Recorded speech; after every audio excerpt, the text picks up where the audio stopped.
Yeah, right. This is part 3 of the making of the PROBY album. Thanks. There we are, that's it. See that? PROBY, thanks, yeah. Where were we up to? Right, yeah.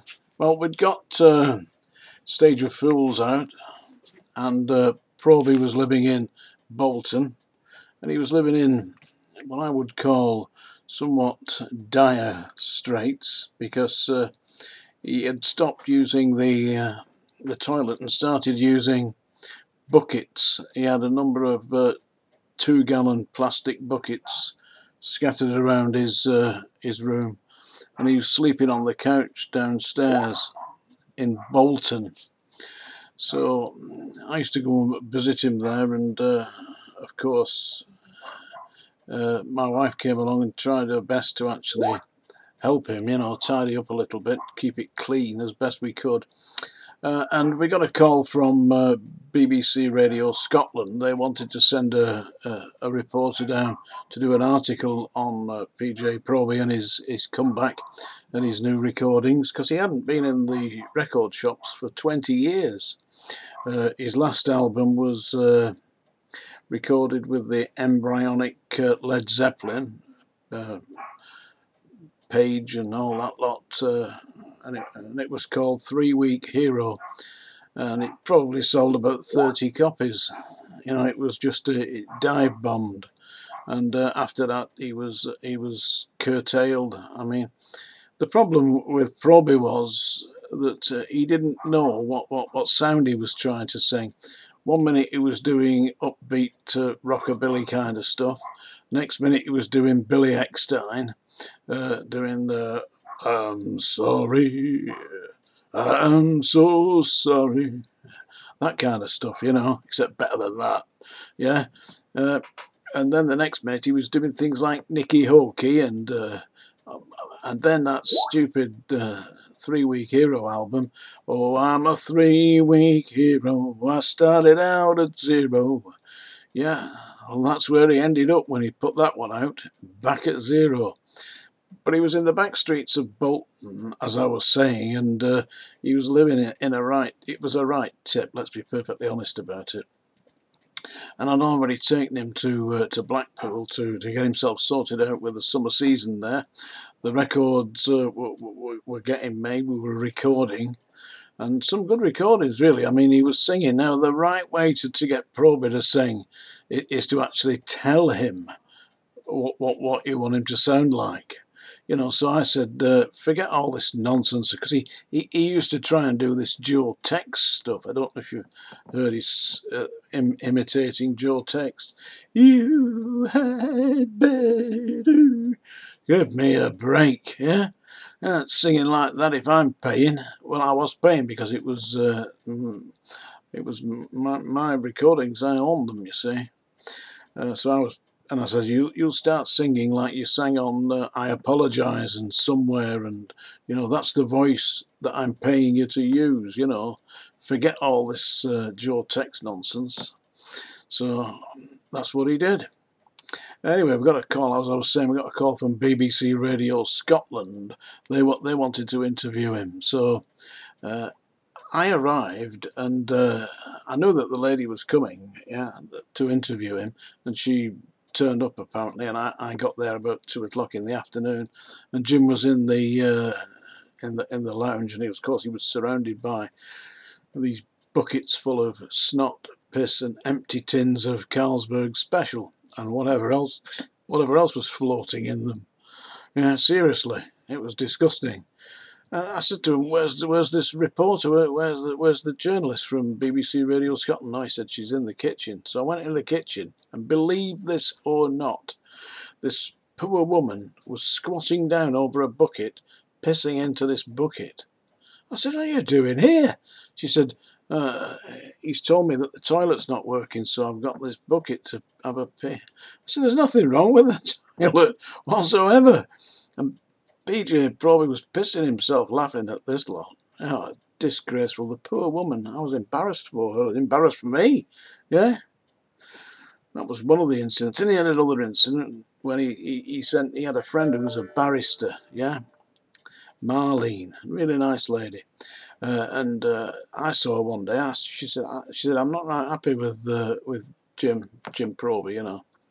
So I'm not right happy with him. I said, well, what's the problem? She said, he phoned me up, told me that he'd been defrauded.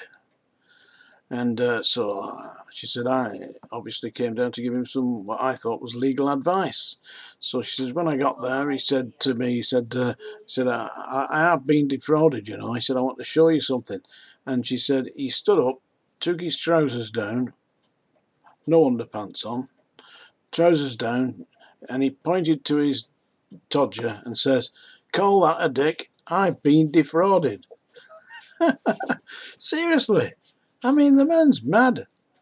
Yeah, and what else did he do? Oh, yeah. Well, anyway, we managed to get up to Chesterley Street again, and we recorded a number of other tracks. In fact, we ended up with 11 in total. I wrote Stage of Fools narration in the actual recording studio. You know something, people? All the world's a stage, and all the men and all the women, well, they're just players. They got their exits and they got their entrances. And one man in his time plays so many parts, he probably forgets them all. Yeah, I wrote that in the studio, and I wrote it in big letters so PROBY could read it, because he was he has to wear glasses, you know. He can't read without his glasses. A bit like me, actually. So anyway, he managed to get that done, and that was the recording wrapped up, and the album was going off to be pressed into a CD, and I got distribution through a company called Terry Blood, which was really the John Menzies group, and they distributed the record throughout the UK, and I did a deal with BMG in Europe. They were based in Germany, and they distributed the CD in Europe, and I got it distributed in America. I got it distributed in Australia, and the whole thing was up and running, or ready to go and running. Yeah, so things were going along. I mean, I'd done my job, you know. I'd done it. I'd recorded him. I got the deals out there. Nobody else could get a recording deal for PJ PROBY. Nobody could get distribution, because he'd been putting out what amounts to, in my opinion, utter nonsense. I mean, he'd recorded some tracks for a company called Savoy Records. Now, Savoy Records was a team from Manchester who were really basically publishing what amounts to pornography. They'd published a book called Lord Horror, and the guy who ran Savoy Records had actually been imprisoned for distributing pornography. I know he had, because I was the nursing officer that weighed him when he was in Strangeways. Because, as you probably all know, I used to be a hospital officer, a jailer in fact, at Strangeways Jail, and he came in. He was terrified of being in Strangeways. I told him, just keep it shut, you'll be alright, but he wouldn't eat. He was terrible, wouldn't come out of his cell. Nothing you could do, really. I mean, if he was so terrified of being attacked, you know, and nobody attacked him. We did our best to look after him. Anyway, so that's the kind of nonsense that PROBY had been putting out. He did a recording called Hardcore. Yeah, have a look at that. That's Savoy Records, Hardcore. It says he does a duet with Madonna, which he definitely didn't. And one of the lines in this crazy lump of trash that they put out in his name was a line that went, "I've got a dick like a donkey." And then he started shouting on the record, "There's no such thing as rape when you're wearing a Superman cape." I mean, he was the man who was voted the best vocalist in the world in 1965 in the New Musical Express. And there he is, down to the thing where he's screaming and ranting obscenities, obviously inebriated. Because you see, at the time, as I said, PROBY was drinking, and he was drinking Jack Daniels. That was the finale. That was the end of the day. The Jack Daniels, and he didn't just drink a little bit, you know. Drank a lot. I was with him one night. We were in Chesterley Street. We went out to a Chinese restaurant, and if you ever get the chance to go out for a meal with PJ PROBY, don't go. It's extremely dangerous. Believe me. We got in this Chinese restaurant, and he decided he was going to have sweet and sour prawns or something like that, you know.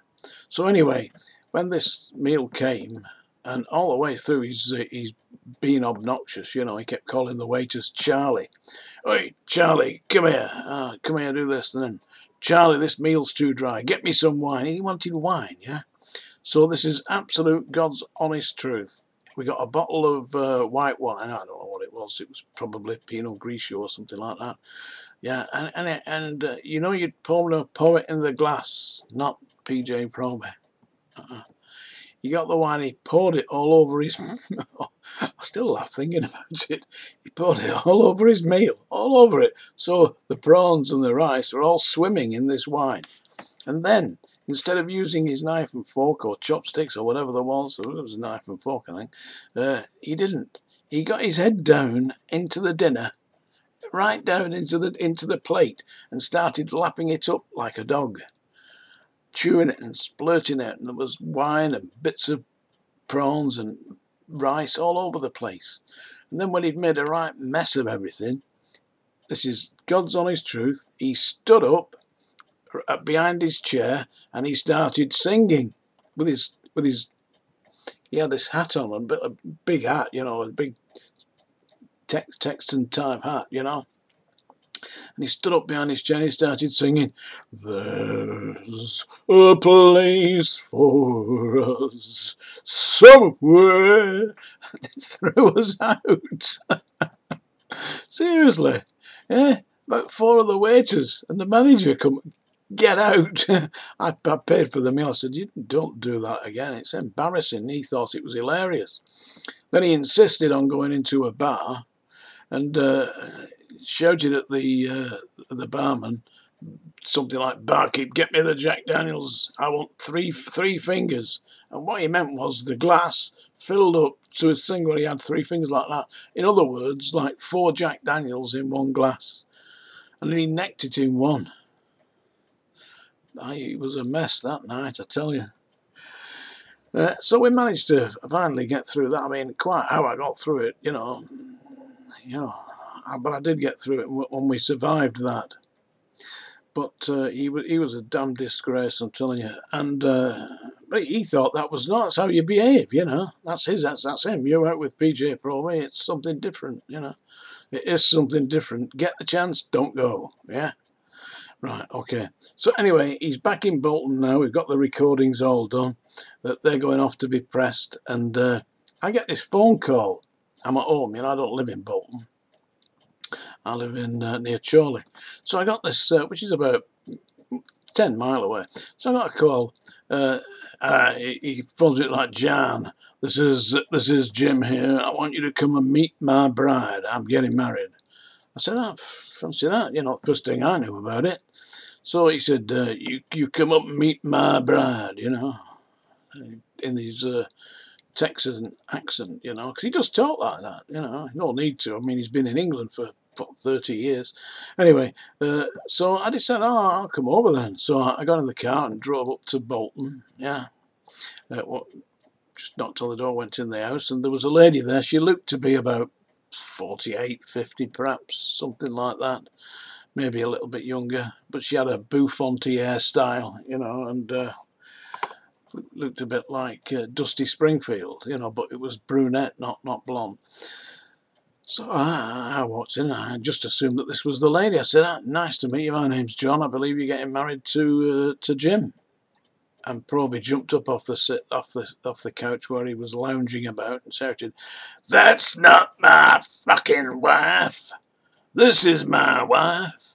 And out of the kitchen came a little girl who was about, I know how old she was 11. This is my wife. We're getting married. I booked the hotel, and he shut this thing, and he got this brochure from this hotel. This is where we're going to have our honeymoon, and this is all going to take place. And I thought, my God, an 11-year-old girl. She was about 4'5", you know, a little kid. Seriously, I couldn't actually say to him direct, you can't do this. So what I did do, I spoke to the woman she was the mother, you see. I said, are you quite happy about this? Oh yeah, she said, it's wonderful. Don't you think it's wonderful? I said, it really is wonderful. I said, Jim's got a new record coming out in a couple of weeks. Would you like me to send you a copy when I get them? She said, well, that's very kind of you. I said, yeah, I will do. I'll put them in the post. I should get them next week. Give us your address and I'll send them. So she gave me her address.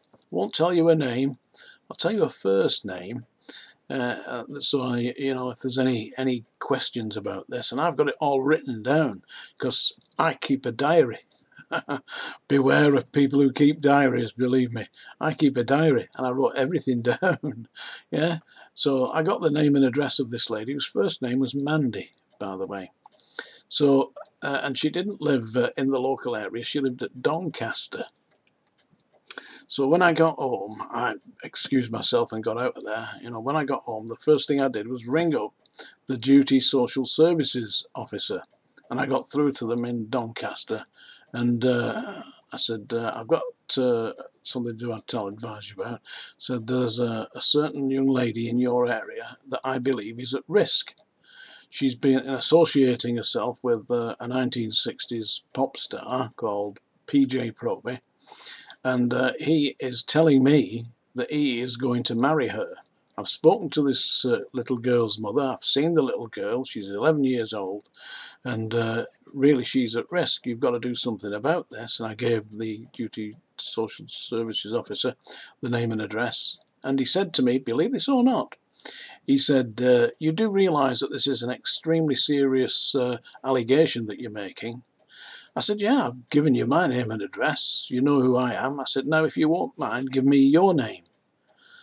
He said, what do you want my name for? I said, well, in the event that I ever see that girl anywhere near PROBY again, I won't be phoning you. I'll be phoning the police and I'll be giving them your name.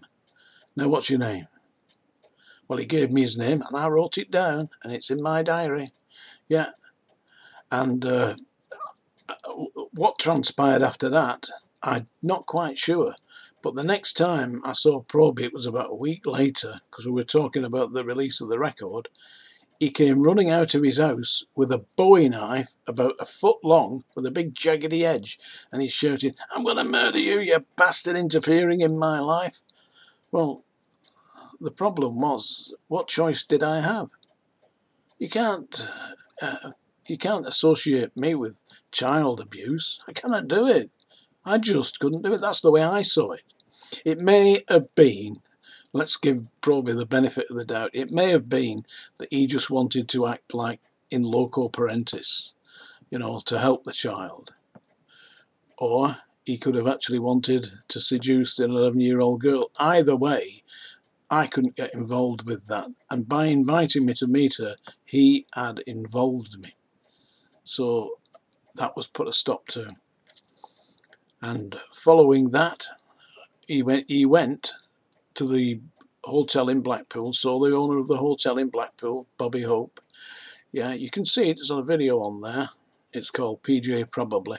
Yeah, and you can see that. And Bobby Hope got him a solicitor, or sent him to his solicitor.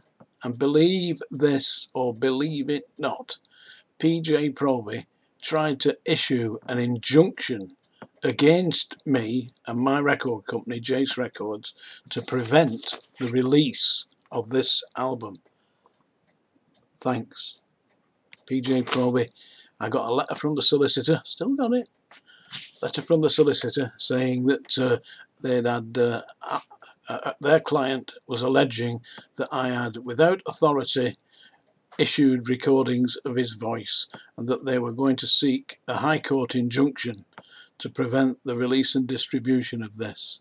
But I had a signed contract witnessed by Proby's next door neighbour, and Proby had the money given to him in cash by me in front of his neighbour, and his neighbour signed that he'd seen this. Proby signed that he'd received it and that he was releasing his name and the recordings of his voice and his image to enable me to promote the sale of this record. And when I sent a copy of the agreement, the contract, to his solicitor, Proby was advised that he did not have a case, and so he couldn't stop the release of it. But what he did do, he refused point blank to promote it. We got offers from ITV, offers from all over the place. They wanted Proby to go on and do his shows, but they wanted him to sing his new material. Proby said, the only way I'm going to sing on TV is if I sing somewhere. I'm not going singing anything like that. I'm not promoting this. That's it. And do you know, he never did. I had all the people who rang me up asking me to get Proby on. I couldn't do it because he wouldn't do it. And if you ever get the chance to work with PJ Proby, don't do it. Get yourself a hair shirt and a big whip. Flog yourself down the streets. Do something. Throw yourself under a bus. Because believe me, if he gets the chance, that's what he'll do to you.